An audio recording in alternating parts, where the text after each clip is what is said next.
Earthquakes, asteroids, and polar vortex, the alarming events shaking our world right now. The San Francisco Bay Area was rocked by a sudden earthquake, rattling nerves and homes. Meanwhile, scientists revealed that the chance of asteroid Apophis hitting Earth might be higher than we thought. Are we prepared? Not scared? In other chilly news, the polar vortex is intensifying, bringing cold weather extremes to parts of the world, and it just looks bizarre. But that's not all. Planet 9 could be soon discovered as new telescopes scan the skies for the mysterious celestial body. China, meanwhile, is stepping up asteroid defense efforts with combined observation and impact technology following the massive 2022 Tonga eruption. Experts say it's still affecting the atmosphere today, launching 150 metric tons of water into the atmosphere. How about the future of energy, Bob? Nuclear fusion tech is advancing with breakthroughs in tritium fuel. We could see an artificial sun in the very near future, literally. And the U.S. stock market braces for possible crashes as CEOs dump millions in shares. Brazil takes on Musk with a potential ban of X, while the U.S. national debt skyrockets by $1 trillion every 100 days. Now, it's always good to be prepared, not scared. Look at today's opportunities, very abundant. Some people hide in the corner and complain. Other people get out and do something about it. What are you doing about it? Are you prepared, not scared? You know, there's a lot of options, folks. And one thing you really want to look into, if you've got a 401 or an IRA, is precious metals. Noble Gold Investments will help you convert your 401 or IRA into precious metals, and they'll even gift you, if you qualify, 10 ounces of solid silver. You choose a 10-ounce U.S. American flag solid silver bar, or you could go with 10 Trump rounds, solid silver, your choice, limited edition, 1-877-646-5347. They have an A-plus rating with the Better Business Bureau, tons of 5-star reviews. I personally trust Colin Plume and Noble Gold Investments. I've been working with them for years. I have friends and family that have converted their 401s through Noble Gold Investments. Give them a call. You'll thank me later. So let's get into this. All right, ladies and gentlemen, Rex Bear League Project, how the heck are you? Beautiful day today out here in Southern Colorado. Just got back from 100-degree temperatures in Southern Utah. Wow, what an amazing experience.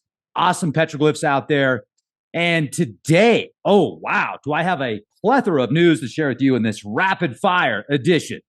So buckle up, Buttercup. Let's go. I hope you have your popcorn and coffee with you, because you're going to need it. Actually, afterwards, you might need more than that. But trust me, it'll be worth it, because your time is valuable. Wow. Earthquake alert. Earthquake swarms.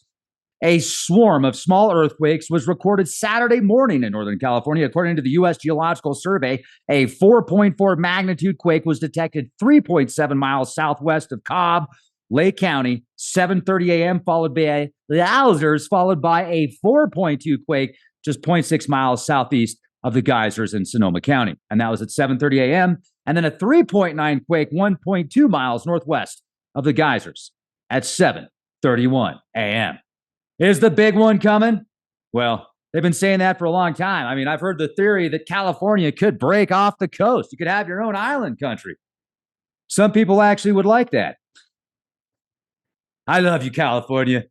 So, next article, MSN.com, and I'm going to show the white paper also. The chance of asteroid Apophis hitting Earth is slightly higher than we thought. A new study looking at potentially hazardous asteroids like 99942 Apophis has suggested that the odds of an impact in 2029 or 2036 is even higher than we thought.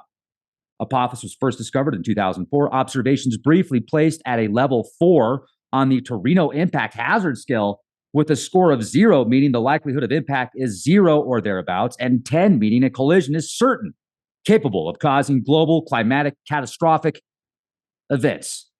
And it threatens the future of civilization as we know it, whether impacting on land or in water. While level 4 might sound low, it is the highest level of any object that has been discovered since NASA first started monitoring potentially hazardous near-Earth objects. A close encounter meriting attention by astronomers is how NASA describes a level 4. Current calculations give a 1% or a greater chance of collision capable of regional devastation. Most likely, new telescopic observations will lead to a reassignment to level 0. Attention by public and public officials is merited if the encounter is less than a decade away. Well, that's good. So I don't need to bring in my tomato plants yet. I'm happy about that. Let's take a look at this paper real quick. On the sensitivity of Apophis' 2029 Earth approach to small asteroid impacts. Now, if you're keeping track of the news, China is implementing a near-Earth asteroid defense system combined with observations. Now, this is the first near-Earth asteroid defense mission from China and expected to observe an asteroid closely before impacting it to alter its orbit around 2030, according to a key engineer in the country's space industry. You know, it's interesting because the mission that NASA had launched in 2011 called NEOWISE, operating in Earth's orbit until late last week, it detected over 3,000 near-Earth objects, asteroids or comets with orbits that can bring them close to Earth, hence NEO. They shut it down. They shut it down. Read all about it, the conversation. Now at mission end and commanded by NASA to shut itself down, NEOWISE will re-enter Earth's atmosphere before the end of this year. Where does that leave us defending our planet? I mean, there must be a reason. They probably got something else on the horizon, or they're like, wait a second, it's coming. We know it. We don't need to know about it anymore. Let's just spend money on stuff that doesn't matter, like swamp gas surveys. From astrophysics to planetary defense, NEOWISE started life as a different mission, simply called WISE, Wide Field Infrared Survey Explorer, designed to study the infrared radiation from distant galaxies in the universe. Infrared means beyond red. Infrared light sits just past the red end of the spectrum of colors humans can see. We know infrared radiation better as the heat from the sun, for example, or from a radiator keeping us warm in winter. Okay, so listen to this. Hold on. Actually, I'm listening to a song that's called It's Not So Far Away by Bon Jovi. How synchronistic is that? Well, this is on. I'd rather listen to something a little bit more exciting. Not so far away. There we go. All right. So how are we going to defend Earth now that the NEOWISE mission has been shut down? As well as the discovery and study of thousands of NEOs, NEOWISE established the foundation of knowledge that has informed a new, dedicated planetary defense mission. NASA's NEO Surveyor will be launched in 2027. Well, what are we doing for the next 3 years, Bob? NEO Surveyor's goal is to discover approximately 2/3 of all NEOs, larger than 140 meters in diameter, over a 5-year baseline survey. This is a big step towards fulfilling the mandate. The United States Congress has provided to NASA to discover 90% of all NEOs in this size range.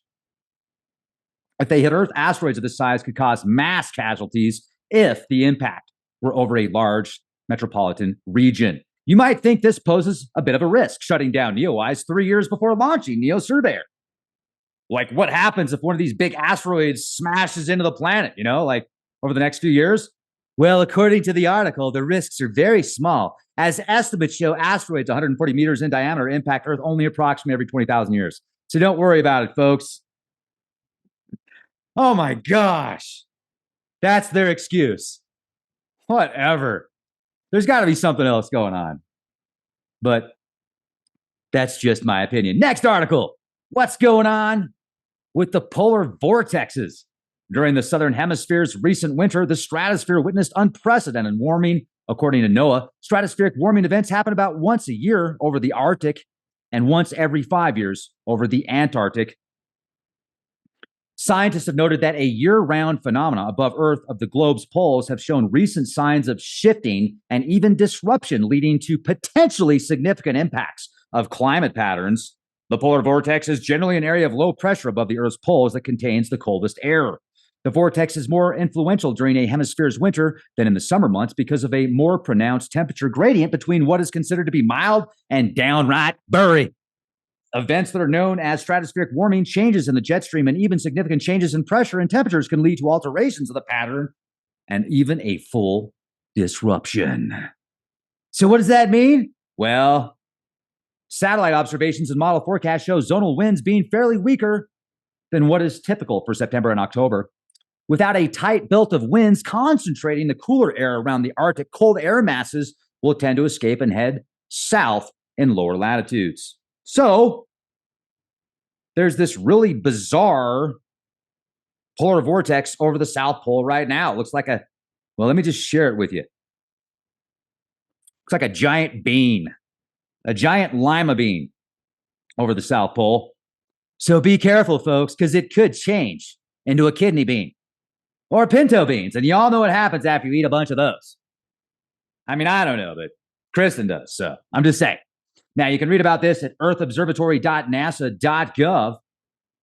I'll just do a quick screen share. It's been an unsettling winter in the atmosphere above Antarctica, about 30 kilometers above the continental icy surface in the layer known as the stratosphere. A series of warming events took place starting in July of 2024. July temperatures in the stratosphere above Antarctica typically about minus 80 degrees Celsius or 112 degrees minus Fahrenheit. July 7th, temperatures in the middle of the stratosphere jumped 15 Celsius or 27 degrees Fahrenheit, setting a record for the warmest July temperatures observed in the stratosphere in the Antarctic region. The temperature then cooled off on July 22nd before rising another 17 degrees Celsius on August 5th. Now, these events even surprised Lawrence Coy and Paul Newman, the atmospheric scientists at NASA's Goddard Space Flight Center. Coy and Newman developed complex data assimilation and reanalysis models of Earth's atmosphere for NASA's Global Modeling and Assimilation Office, hence the Borg, GMAO, kind of like GMO, but it's GMAO.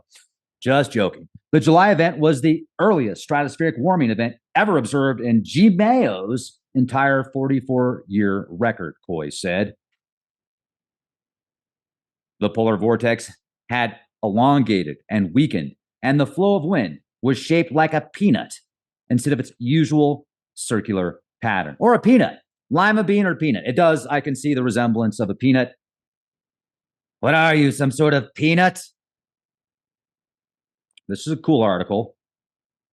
A little more clickbait about Planet 9. Hey, this isn't my article. I'm just sharing the information with you. This is from the Deacon Herald. The Deacon Herald says, Planet 9 on the horizon. Scientists believe new observatory could soon spot the newest member of our solar system. One observation that has strengthened this theory is the unusual orbit of the potential dwarf planet Sedna, which lies beyond the Kuiper Belt. Now, it was after they discovered Sedna, I think in 2003, that the Astronomical Union, a bunch of astronomers got together and they decided what to do with Pluto. And they demoted Pluto. And then they said, okay, well, we're going to demote Pluto. And then Baddigan and Brown said, hey, guess what? I think we found Planet 9. We don't need to call it Planet X anymore because we demoted Pluto. So it's Planet 9, duh. And that was after the discovery of Sedna. Very interesting timing. But this article then goes on to say, it's very possible that Planet 9 will be found within the first year of the Vera C. Rubin Observatory. California Institute of Technology astronomer Mike Brown told Interesting Engineering he is among scientists proposing the Planet 9 theory. Now, so why do so many scientists believe there's a Planet 9, even though we haven't seen it yet? Allegedly, many scientists have proposed the idea of Planet 9 existing in the outer solar system because of the impact of its gravitation on other small celestial objects. The planet, if it exists at all, is likely billions of kilometers away from the known objects of the solar system. And one observation that has strengthened this theory is the unusual orbital path of the potential dwarf planet Sedna, which lies beyond the Kuiper Belt. This orbit has given rise to hypothesis that the gravitational pull of another bigger object is influencing Sedna's path. Another object, a part of the Kuiper Belt with an eccentric orbit, was discovered in 2014. Brown, who is among the co-discoverers of Sedna, told the publication, some of our earlier hypotheses, before we realized that all of these objects were clustered, was that the highly elongated orbits that stayed far from Neptune were formed when a star came unusually close to the sun during the early history of the solar system. With a resolution above 3.2 gigapixels, a nearly 3-ton weight, and the ambitious task of carrying out an unprecedented decade-long exploration, the largest digital camera ever built for optical astronomy is ready to be installed under the clear skies of northern Chile. The Vera C. Rubin Observatory. Let me share this with you. It's pretty cool. Almost looks like a spaceship with a giant laser cannon on the top of it, but it's just an observatory. Cool.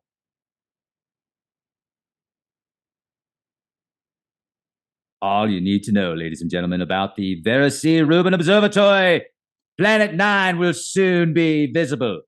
Or is it a grapefruit-sized black hole? Remember that article that came out, the white paper after Badajan and Brown theorized that Planet 9's out there and it's possibly causing nanu, the clustering, the clumping up of these certain objects, and also the orbital path of Sedna. Then this other article comes out. Well, it could be potentially a grapefruit-sized black hole. So we're going from a approximately Jupiter-sized planetary body to a grapefruit-sized black hole, which kind of tells me they don't really know, but they got all sorts of cool ideas. Yeah, that makes sense. A grapefruit-sized black hole just clumps all these giant planets together. That's only the size of a grapefruit. It's that strong, Bob. Now, I'll tell you what is strong. Very strong. The Tonga eruption, the Tonga volcano, a few years ago, contributed about 150 metric megatons of water vapor into the stratosphere. And this amount was so high, it raised global levels of stratospheric water vapor by about 10%. One volcano, folks. This massive water injection cooled temperatures in the tropical stratosphere by 4 degrees Celsius in March and April of 2022. Live science. One volcano, one very bizarre volcano. And there's a lot of theory about the eruption of the volcano itself and the cause of the volcano we can get to in another podcast. That's a pretty big deal. 10%? Wow. Talk about climate change. That one volcano seemed to contribute to a substantial amount of climate change. And you know what else is leading to climate change is the sun and the magnetosphere and the Earth's inner core, allegedly slowing down so much it's potentially reversed. And people are like, Rex, that's a CNN article. No, it's not. Well, there is a CNN article that talks about the science paper, but I've shared with you the science paper. Be like, we haven't been to the core, Rex. We don't know what the core is. You don't know either. You don't know what you're talking about, Rex. Hey, look, I'm sharing with you the data. If you want to just be a keyboard warrior and not do any of the data yourself and just speculate everything, that's cool too. That's totally cool. But at least look at the paper, okay? Because it's using seismographic data and pairs of seismographic data, tons of data from earthquakes and technology to basically map out what they see as this like blob within the core that's sloshing back and forth and it's slowing down a lot. Well, that's relative, but it appears to have a 70-year cycle, they say.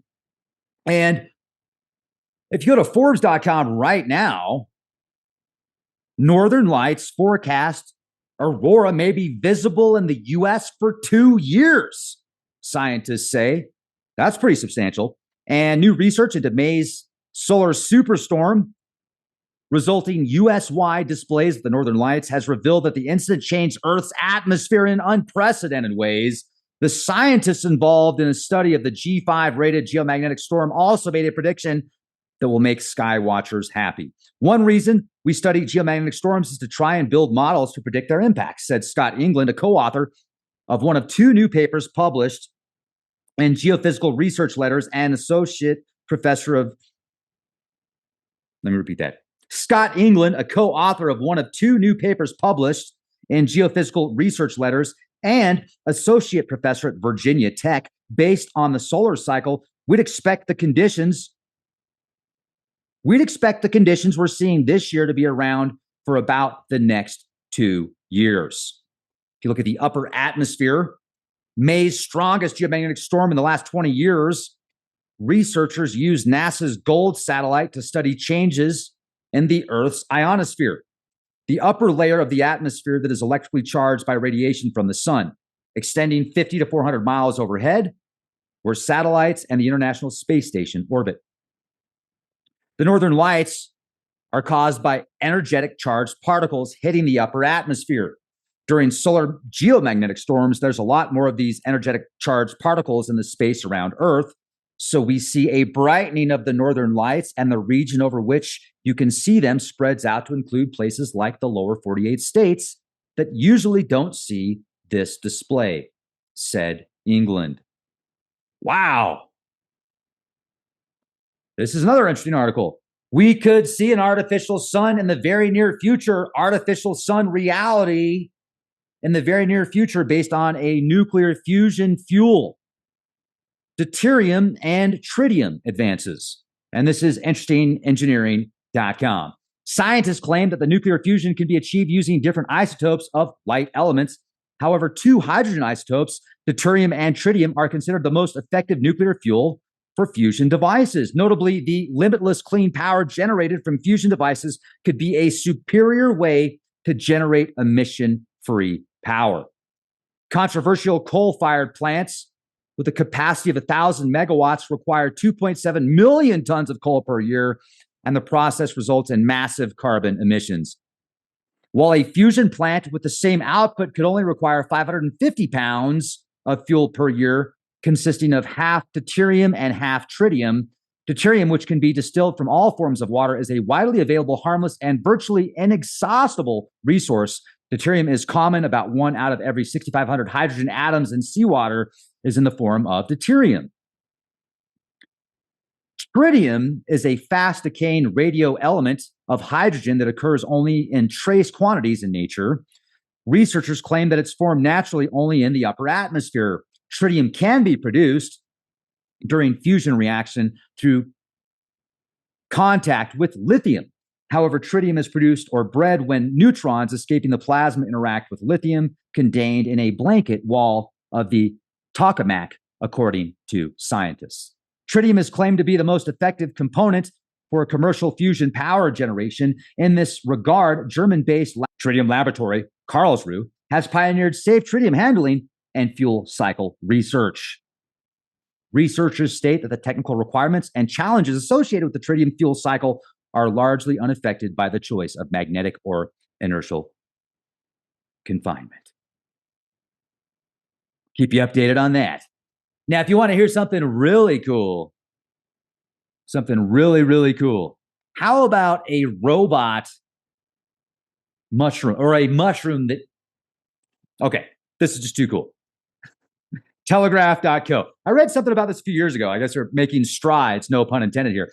Mushroom learns to walk with robot legs.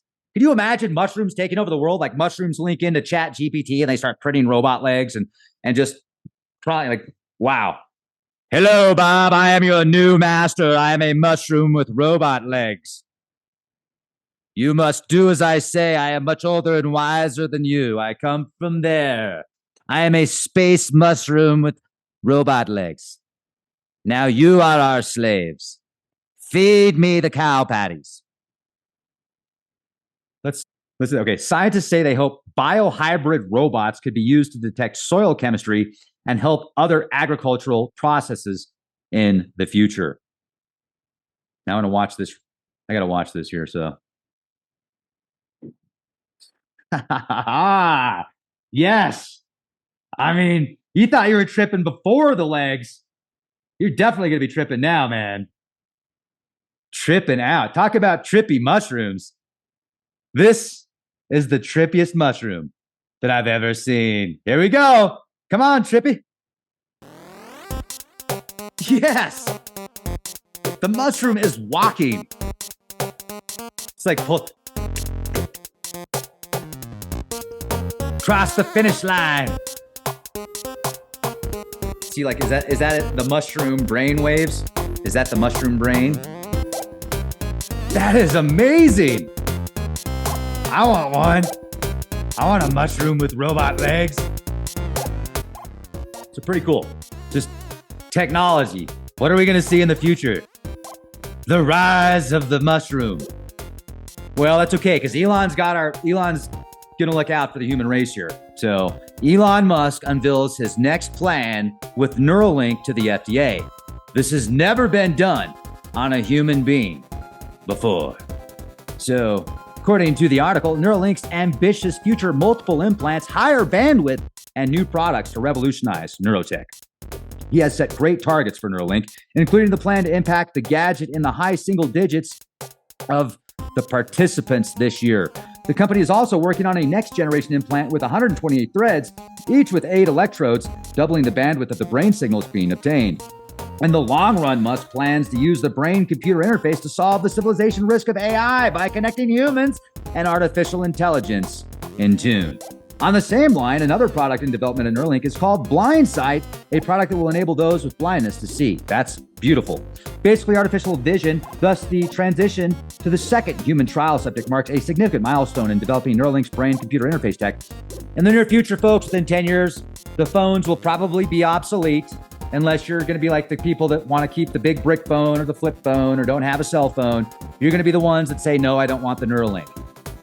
However, there could be some competition with wearables. I see a big competition with wearables versus implants. A lot of people are like, look, the implant's cool. It's amazing all the tech you can do with it, but I want to be able to take it off. I want to be able to take it out. I don't want to have it stuck in my brain. Like, what if I walk under an or some type of device at the airport that scans my body, or something happens with a bad solar storm or a lightning storm or a thunderstorm or whatever, some EMP or something like that. I mean, I don't know if it's the best idea to have electronics in your body if it can be avoided, especially if you can do a wearable. But that's just my deep thoughts, not down by the river at high elevation. And don't worry, Elon Musk loves you. He loves you very much. And you know who else loves you? Probably a little bit less. Many CEOs right now are selling off millions of dollars of their own stock. And you can read about this, usmoneyreserve.com. According to Fortune, Jeff Bezos, Mark Zuckerberg, James Dimon are among the billionaires selling off billions of dollars of stock. Amazon founder Bezos might be the most notable seller of the group, cashing in $8.5 billion of Amazon stock in the last month alone. JP Morgan Chase CEO Dimon sold $150 million in company stock. Meta CEO Zuckerberg sold $638 million in company stock since the beginning of February 2024. A lot of money. And I was talking to Colin Plume about that from Noble Gold Investments, and Colin's like, yeah, duh. They're going to sell. It's obviously better to sell before.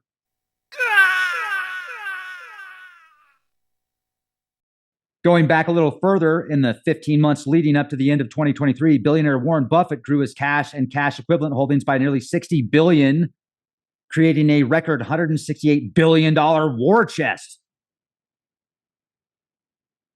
Interesting how they use the term war chest. What are they predicting? I don't know, but Business Insider says stock market crash, 20% drop ahead amid rate cuts. History. On average, stocks have fallen as much as 20% during the last 5 bull steepening periods. Leibowitz said, here's the S&P 500's performance during recessionary periods. Historically, it's the only time when stock returns are negative and are outpaced by bond returns. Wait a second, didn't Warren Buffett just buy a whole bunch of bonds? Like, doesn't Buffett own more bonds than the feds? Buffett owns more bonds than the feds.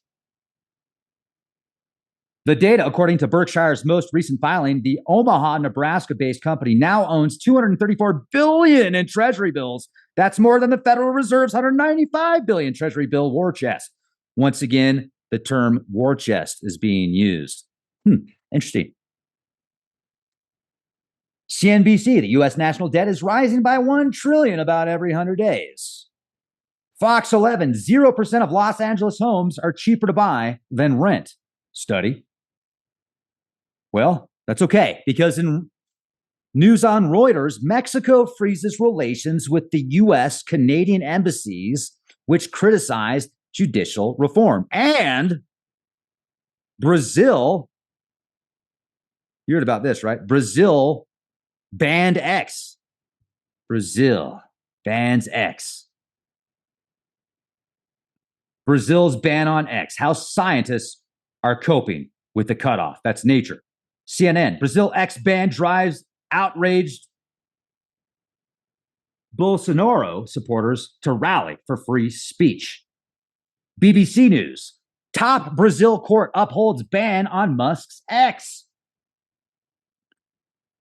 Freedom of speech, freedom of religion, freedom of congregation, freedom of movement. How important is that to you? How important is that to you? Seriously, think about that for a minute. Safety, freedom. Is there a balance between the two? What are your thoughts? A lot of news, a lot of views. Leave your reviews. LeagueProject.com, Patreon.com, exclusive content. Check us out on Patreon. And have a beautiful day, everybody. Be prepared, not scared. Be the change you want to see. Starts with you. That's a lot of news. Oh, yeah, it is.